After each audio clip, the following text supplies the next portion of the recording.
How can you design a vertical ecosystem? What do you mean by vertical? Aren't all deserts and steppes flat? Well, there's at least one place that allows us to shake things around a little bit. Hello adventurers and welcome back to the newest episode of The World of El. It's our third episode about desert and steppes, and last time we checked the biggest desert on the planet. We checked Drukhari and its people, their faith and their problems, but today we go up north to a land protected by mountains and sea alike.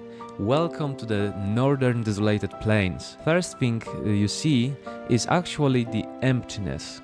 This region is almost devoid of all existence, but there is at least one thin strand of life going nearly the entire length of the coastline. The coastline is separated into three main areas: shallow sea full of rocky formations and rich in life, emergent layer of rocks starting to pop out of the ocean waves, and cliffs that form multi-level platforms for life to flourish on. But what creatures can live there? Well, one of them is the crab-eater puffin, a small aquatic bird that lives in colonies on top of those rocks, and their beak is strong enough to scrape any shelved mollusks and crabs from the underwater reefs. Also, it's strong enough to crush them and of course eat.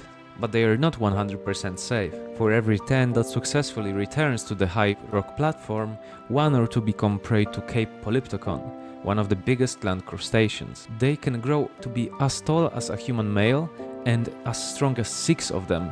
They go and lie down in holes or deep cracks in the cliffs, waiting for any bird or fish to come close to them. Their jaws can then snatch them with astonishing speeds in a range up to 3 meters. To live a use then they have small appendages coming out of their shell that help them push themselves forward when they get stuck. Also, the shadow you see in the sky is the black-winged cormorant. They are the only ones that venture a little bit deeper into the desolated plains, as the same with our earthly counterpart, which would be the Socotra cormorant. They like to nest there, so no one can bother their young. The thing that allows all of these life forms to flourish in this small, thin line of life is how nourished the waters of the ocean are. Thanks to the winds, many mineral particles from the desert end up in the waters, in the coastal waters, so algae or seaweeds can just flourish here.